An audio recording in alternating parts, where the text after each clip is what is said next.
Guys, good morning, good morning. Magpapakain po tayo ng ating mga alagang manok. Ito yung mga pre-range lang ito mga kababayan. Mga manok namin. Nandito lang sa aming mga bakuran to. Wala silang kulungan. Kaya pre-range lang. Yan sila mga kababayan. Yung iba nandun na sa napunta na yata sa bukid naghahanap ng mga pagkain. Ito yung mga natitira dito mga kababayan na manok namin. Dami nila Ayan.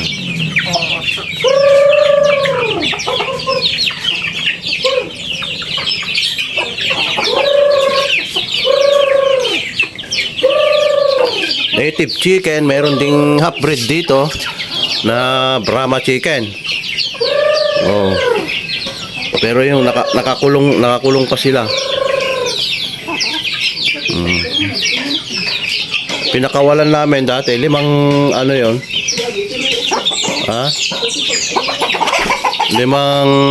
piraso yon na Brahma chicken. Kaya lang yung isa may sakit, tinuka-tuka yata. Ito mga kababayan, ang dami nila So dito, banda rito, binabalak natin na maglagay ng kulungan nila dito sa may gilid na ito Ayan, papalibot lang natin dyan para mayroon silang kulungan. Ayan mga kababayan. At sana mayroon din silang poultry o kubo kahit maliit lang, para kapag umuulan doon naman sila lililim.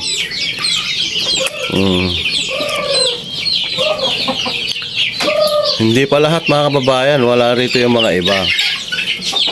Kasi syempre nandun na sa laya na nandun na sa kung saan naghahanap-hanap ng mga pagkain na.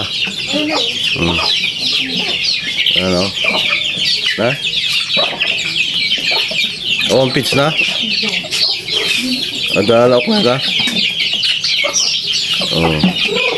Ang pinapakain namin, giniling na mais.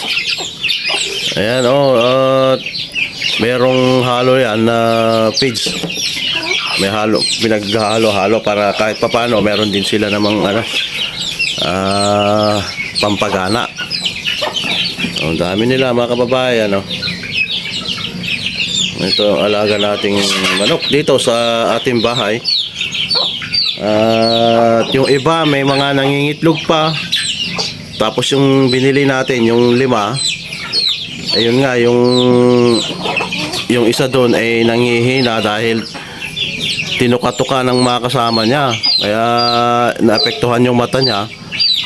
So ayun mga kababayan, sana makasurvive. Nandito yata yung sinasabi ko na Brahma chicken. Ito ba yun? Iba yata to. Ang dalawa yata yan.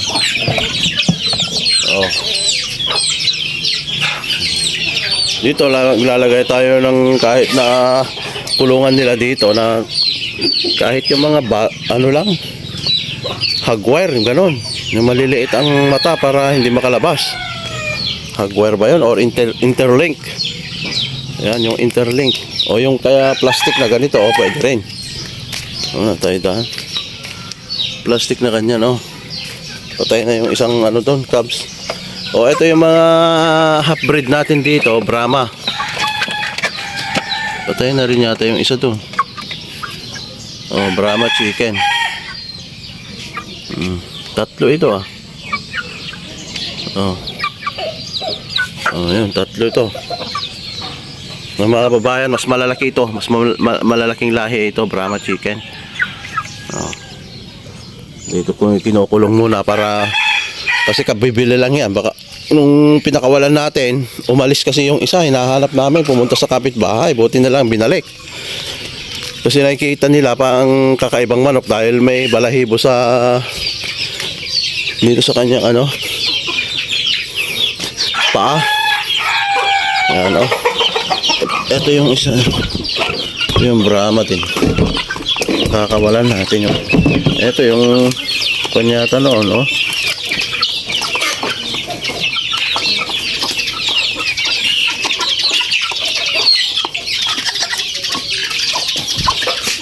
Yan, ito yung ano, wala na, ano na, oh. Ano na siya.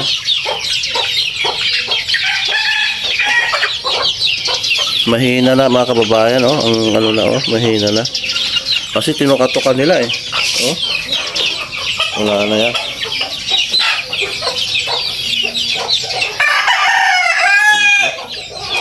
Sayang. Brahma chicken yan. Pero ano, mahina na siya. Tinukatukan ng mga kasama niya nung balik kinulong kasi yan. Iisa yung lagayan nila. Ayan, natuka-tuka. Itong mga pagkain nila. Kaya hindi gaano kumakain, oh.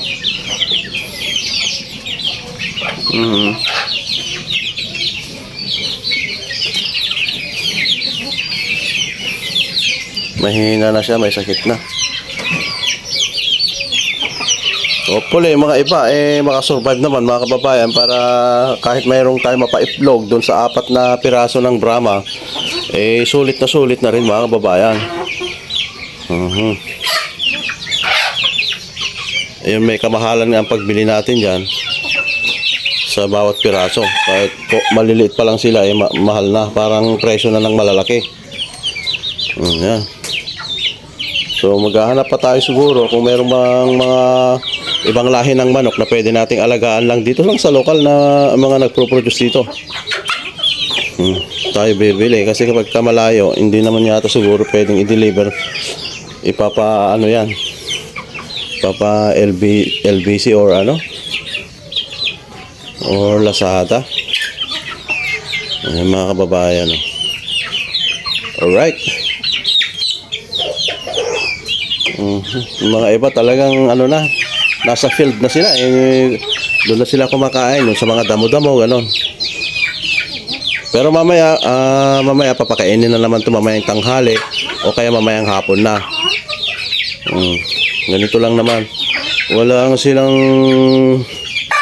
kulungan talaga. Ang kailangan natin kulungan mga kababayan para sa ganun mas ma-safe sila at hindi mamamatay. Ayan. Kung saan nagsususuot kasi kapag napakawalan lang sila mga kababayan, no? Ito naman makikita nyo rito, dito sa ating surroundings maluwang-luwang talaga rito mga kababayan. At papasilip ko na rin yung tanim na mais nila kuya dyan. Ito, silang tanim na mais na rito, kabilaan yan. Kaya nilagyan nila ng ano to, nandun na sila yung mga manok, oh. Nandito na pala sa bukid, oh, kumakain na ng mga mais. Mga kababayan, oh, yung mga manok nandyan na sila. Kasi aside from patuka, naghahanap din sila ng mga ibang pagkain, like yung mga insekto, kinakain nila yan, mga grass, yung mga ganan. So malalaki na rin yung tanim na mais dito. Ayan. And of course, itong ating poultry na piggery na yan, bakante. May isang baboy yan, inahin.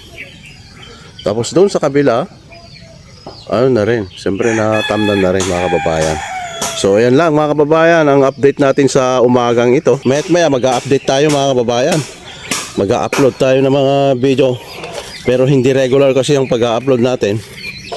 Pero kahit pa paano mga kababayan, abangan nyo pa rin yung mga video namin.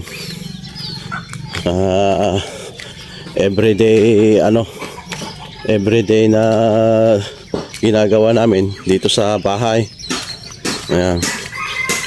Alright, magkakape na tayo, kaya ayan, subukan nga natin. Kapag ka nakaluto na ng tsaa, first thing in the morning ginagawa natin, nagtsatsaa tayo.